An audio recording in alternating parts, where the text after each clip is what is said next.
നമസ്കാരം. ദീർഘമംഗല്യ ഭാഗ്യത്തിന് ഏറ്റവും ഫലപ്രദമായ വ്രതമാണ് ധനുമാസത്തിലെ തിരുവാതിര വ്രതം. ഭഗവാൻ പരമശിവന്റെ ജന്മ നക്ഷത്രം കൂടിയാണ് തിരുവാതിര.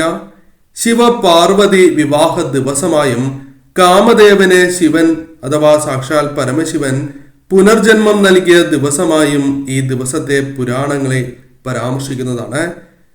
ആദ്യമായി തിരുവാതിര വ്രതം നോറ്റത് ശ്രീ പാർവതി ദേവി തന്നെയാണ്. കന്യകമാർ ഉത്തമനായ ഭർത്താവിനെ ലഭിക്കുന്നതിനും വിവാഹിതരായ സ്ത്രീകൾ ഭർതൃക്ഷേമത്തിനും കുടുംബ ഐശ്വര്യത്തിനും തിരുവാതിര വ്രതം അനുഷ്ഠിക്കുന്നതാണ്. മകീരം, തിരുവാതിര, പുണർദം എന്നീ ദിവസങ്ങളിൽ വ്രതം അനുഷ്ഠിക്കണം എന്നാണ് പറയുക. ഇതിൽ മകീരം നാളിൽ മക്കൾ ഉയരുന്നതിന് വേണ്ടിയും മക്കൾ ഉണരുന്നതിന് മുൻപ് തന്നെ അമ്മ ഉണരണം എന്നാണ് വിശ്വാസം. നാളെയാണ് അമ്മമാർക്ക് വിശേഷപ്പെട്ടതായ ദിവസം. നാളെ മകീരം വ്രതമാണ്. ചെയ്യേണ്ടതായ ആ പ്രധാനപ്പെട്ട കാര്യങ്ങളെക്കുറിച്ചും ജപിക്കേണ്ടതായ മക്കളുടെ ഉയർച്ചയ്ക്കായി ജപിക്കേണ്ട ആ മന്ത്രത്തെക്കുറിച്ചും മനസ്സിലാക്കാം. അമ്മമാർ നാളെ ഒരിക്കൽ വ്രതം അനുഷ്ഠിക്കുന്നത് സന്താനങ്ങളെ സംബന്ധിച്ചിടത്തോളം വളരെ ഐശ്വര്യപ്രദമായി മാറും. കാരണം സന്താനങ്ങൾക്ക് വളരെ അനുകൂലമായ കാര്യങ്ങൾ അവരുടെ ജീവിതത്തിൽ സംഭവിക്കുന്നതിന് സഹായകരമായി തീരും. സന്താനങ്ങളുടെ സർവ ദുരിതങ്ങളും മാറുവാൻ സഹായകരമാണ്.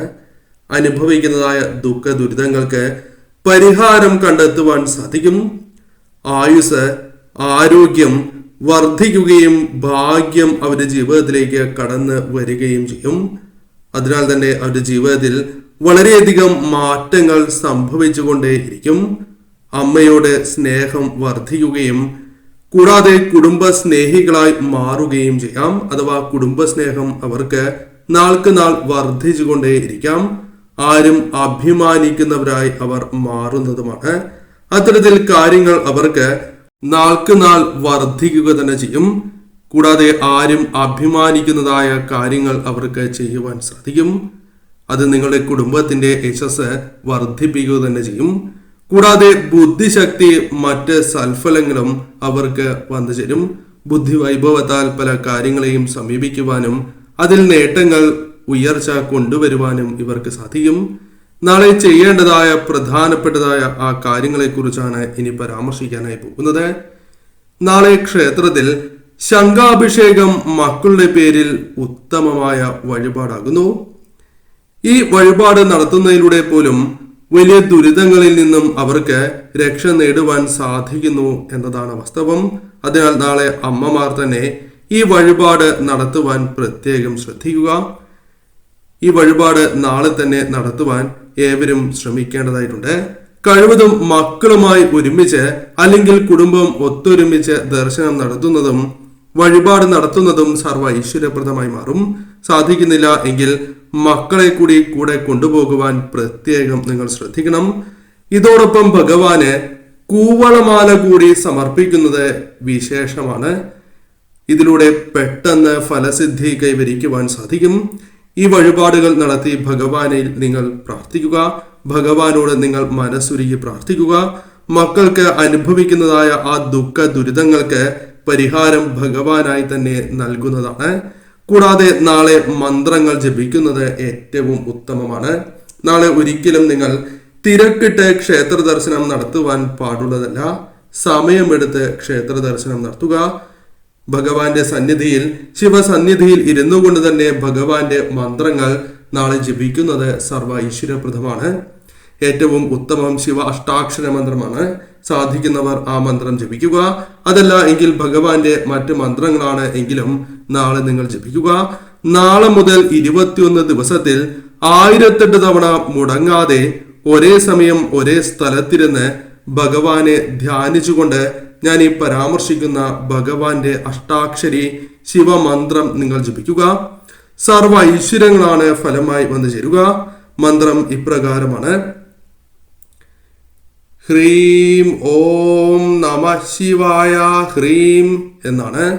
ഹ്രീം ഓം നമഃ ശിവായ. ഹ്രീം എന്നാകുന്നു. ഈ മന്ത്രം തീർച്ചയായും നിങ്ങൾ ജപിക്കുക. ഏറ്റവും വിശേഷപ്പെട്ടതായ മന്ത്രമാണ്. അമ്മമാർ ഈ മന്ത്രം ജപിക്കുന്നതിലൂടെ പോലും ആ മക്കൾക്ക് ഉയർച്ചയും സൗഭാഗ്യങ്ങളും തേടി എത്താവുന്നതാണ്. അതിനാൽ തീർച്ചയായും അമ്മമാർ ഈ മന്ത്രം ജപിക്കുക. കൂടാതെ നാളെ മുതൽ 21 ദിവസം അമ്മമാർ തീർച്ചയായും ഈ മന്ത്രജപം നടത്തുവാൻ ശ്രദ്ധിക്കുക. എന്നാൽ ആർത്തവം വരികയാണ് എങ്കിൽ അത് കഴിഞ്ഞിട്ടുള്ള ദിവസങ്ങളിൽ ജപിച്ച് തീർക്കാവുന്നതാണ്. അത് മുടക്കമായി കണക്കാക്കുന്നതല്ല. അതിനാൽ തീർച്ചയായും ഈ കാര്യത്തിന് പ്രാധാന്യം നിങ്ങൾ നൽകണം. എന്നാൽ നാളെ ചില തെറ്റുകൾ ചെയ്യുന്നത് ആ വീടിനും ആ വീട്ടിലെ കുടുംബാംഗങ്ങൾക്കും ദോഷമായി ഭവിക്കും. അതേക്കുറിച്ച് കൂടി പരാമർശിക്കാം. നാളെ ഒരിക്കലും പഴകിയ ആഹാരം നിങ്ങൾ കഴിക്കുവാൻ പാടുള്ളതല്ല. അത് ശുഭകരമായ ഒരു കാര്യമല്ല. പകൽ ഉറക്കം ഒരിക്കലും പാടില്ല എന്നാണ് പറയുക. നാളെ പ്രത്യേകിച്ചും ആ കാര്യം നിങ്ങൾ ചെയ്യാൻ പാടുള്ളതല്ല. അതിരാവിലെ തന്നെ ഉണരുക. സാധിക്കുന്നവരാണ് എങ്കിൽ ബ്രാഹ്മമുഹൂർത്തത്തിലോ, അതിന് സാധിക്കാത്തവരാണ് എങ്കിൽ സൂര്യോദയത്തിന് മുൻപായെങ്കിലും ഉണരുവാൻ പ്രത്യേകം ശ്രദ്ധിക്കണം. ഉണരുമ്പോൾ തന്നെ ഓം ഹ്രീം നമഃശിവായ എന്ന ഭഗവാന്റെ അതിവിശേഷപ്പെട്ടതായ മന്ത്രം ഉരുവിട്ടുകൊണ്ട് ഉണരുവാൻ പ്രത്യേകം ശ്രദ്ധിക്കുക. മനസ്സിലാണ് ഈ മന്ത്രം ജപിക്കേണ്ടത് എന്ന കാര്യം പ്രത്യേകം നിങ്ങൾ ഓർക്കണം. കൂടാതെ ഒരിക്കലും നാളെ മുഷിഞ്ഞ വസ്ത്രങ്ങൾ ധരിക്കുവാൻ പാടുള്ളതല്ല. കീറിയ വസ്ത്രങ്ങളാണ് എങ്കിലും ധരിക്കരുത് എന്ന കാര്യം പ്രത്യേകം ഓർക്കണം. ആഹാരം നാളത്തെ ദിവസം ഒരിക്കലും കളയുവാൻ പാടുള്ളതല്ല. അതിനാൽ കൃത്യമായി തന്നെ ആഹാരം പാചകം ചെയ്യുവാൻ പ്രത്യേകം നിങ്ങൾ ശ്രദ്ധിക്കുക. മത്സ്യം, മാംസം, ലഹരി എന്നിവ പൂർണ്ണമായും ഒഴിവാക്കേണ്ടതായ ദിവസമാകുന്നു. കുളിച്ചതിന് ശേഷം മാത്രമേ ആഹാരം നിങ്ങൾ കഴിക്കുവാൻ പാടൂ. അല്ലാതെ കഴിക്കുന്നത് ശുഭകരമല്ല. ഇതേപോലെ കുളിച്ചതിന് ശേഷം, വിളക്ക് തെളിയിച്ചതിന് ശേഷം അടുക്കളയിൽ പ്രവേശിക്കുന്നതാണ് ഏറ്റവും ശുഭകരം. ആ കാര്യത്തിനും പ്രാധാന്യം നൽകുക. കൂടാതെ പലപ്പോഴും പല കാരണങ്ങൾ കൊണ്ടും ദേഷ്യം വരാനുള്ള സാധ്യതകൾ കൂടുതലാണ്. ഇത്തരത്തിൽ നാളെ ഒരിക്കലും നിങ്ങൾ ദേഷ്യപ്പെടാൻ പാടുള്ളതല്ല. ഇപ്രകാരം ദേഷ്യപ്പെടുന്നതിലൂടെ അത് നിങ്ങൾക്ക് തന്നെ ദോഷമായി ഭവിക്കും. ആ ദിവസം വന്നു ചേരേണ്ടതായ ഏറ്റവും ശുഭകരമായ ഫലങ്ങളെ പോലും അത് ബാധിക്കുന്നതിന് കാരണമായി തീരും. അതിനാൽ ഒരിക്കലും ദേഷ്യപ്പെടാൻ പാടില്ല എന്ന കാര്യവും പ്രത്യേകം ഓർക്കുക. മറ്റുള്ളവരെ പലപ്പോഴും വിഷമിപ്പിക്കേണ്ടതായ സാഹചര്യങ്ങൾ ഉണ്ടാകാം. അതായത് നിങ്ങളുടെ തെറ്റിദ്ധാരണകൾ കൊണ്ടോ, അല്ലെങ്കിൽ നിങ്ങൾക്ക് സംഭവിക്കുന്നതായ വീഴ്ചകൾ കൊണ്ടോ, അല്ലെങ്കിൽ അവരുടെ വീഴ്ചകൾ കൊണ്ടോ ആകാം.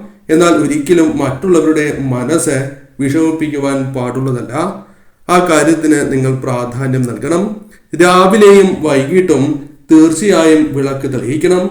വിളക്ക് തെളിയിക്കാതിരിക്കരുത് എന്ന കാര്യം പ്രത്യേകം ഓർക്കുക. നാളെ ഭദ്രദീപം, അതും നെയ്വിളക്ക് തന്നെ തെളിയിക്കുവാൻ പ്രത്യേകം ശ്രദ്ധിക്കുക. ഇനി അഥവാ നിങ്ങൾക്ക് സാധിക്കുന്നില്ല എങ്കിൽ നിങ്ങൾ തെളിയിക്കുന്നത് പോലെ തന്നെ തെളിയിക്കാവുന്നതുമാണ്. വിളക്കിന് മുൻപിൽ പ്രത്യേകിച്ചും വെള്ള പുഷ്പങ്ങൾ സമർപ്പിക്കുന്നത് അതീവ ശുഭകരമാണ്. വെള്ള പുഷ്പങ്ങൾ അത് രാവിലെയും സന്ധ്യയ്ക്കും വിളക്ക് തെളിയിക്കുമ്പോൾ ഭഗവാനെ സമർപ്പിച്ച് പ്രാർത്ഥിക്കുവാൻ ശ്രമിക്കുക. കൂടാതെ ശംഖുപുഷ്പം നാളെ ഭഗവാനെ സമർപ്പിക്കുന്നതും വിശേഷമാകുന്നു. കൂടാതെ ശിവക്ഷേത്രത്തിൽ നിന്നും കൊണ്ടുവന്ന ഭസ്മമോ, അല്ലെങ്കിൽ നിങ്ങൾ വാങ്ങിയതായ ഭസ്മമാണ് എങ്കിലും വിളക്ക് തെളിയിച്ചതിന് ശേഷം അണിയുന്നതും ശേഷം ഭഗവാന്റെ മന്ത്രങ്ങൾ ജപിക്കുന്നതും സർവ്വ ഐശ്വര്യപ്രദമാണ്. കുടുംബാംഗങ്ങൾ ഏവരും ഭസ്മപുരി അണിയുവാൻ പ്രത്യേകം ശ്രദ്ധിക്കണം. ഇപ്രകാരം നിങ്ങൾ നിത്യവും സന്ധ്യാസമയത്ത് ചെയ്യുകയാണ് എങ്കിൽ അത് ആ കുടുംബാംഗങ്ങൾക്ക് ഐശ്വര്യവും ഉയർച്ചയും വന്ന് ചേരുന്നതിന് സഹായകരമായി തീരും. തീർച്ചയായും ഈ കാര്യത്തിനും പ്രാധാന്യം നിങ്ങൾ നൽകണം. കൂടാതെ ദാനം ചെയ്യുന്നത് ഏറ്റവും ഉത്തമമായ കാര്യമാകുന്നു. നിങ്ങളെ കൊണ്ട് സാധിക്കുന്നതായ കാര്യങ്ങൾ നാളെ ദാനം ചെയ്യുവാൻ ശ്രമിക്കുക. ഇപ്രകാരം ചെയ്യുന്നത് നിങ്ങളുടെ സന്താനങ്ങൾക്ക് ഉയർച്ച വന്ന് ചേരുന്നതിന് സഹായകരമായി തീരും. സന്താനങ്ങൾക്കാണ് അനുകൂലമായ ഫലങ്ങൾ വന്നു ചേരുക. അതിനാൽ തീർച്ചയായും നിങ്ങൾ ഇപ്രകാരം ദാനം ചെയ്യുവാൻ ശ്രമിക്കുക. എന്നാൽ സന്താനങ്ങൾക്ക് ഉയർച്ച വന്നു ചേരാൻ വേണ്ടിയാണ് ഇപ്രകാരം ചെയ്യുന്നത് എന്ന് ഒരിക്കലും മനസ്സിൽ ചിന്തിക്കാൻ പാടുള്ളതല്ല. അപ്രകാരം ദാനം ചെയ്യുകയാണ് എങ്കിൽ ഫലം ലഭിക്കുന്നതല്ല. പൂർണ്ണമായ മനസ്സോടെ തന്നെ ദാനം ചെയ്യുവാൻ പ്രത്യേകം ശ്രദ്ധിക്കുക.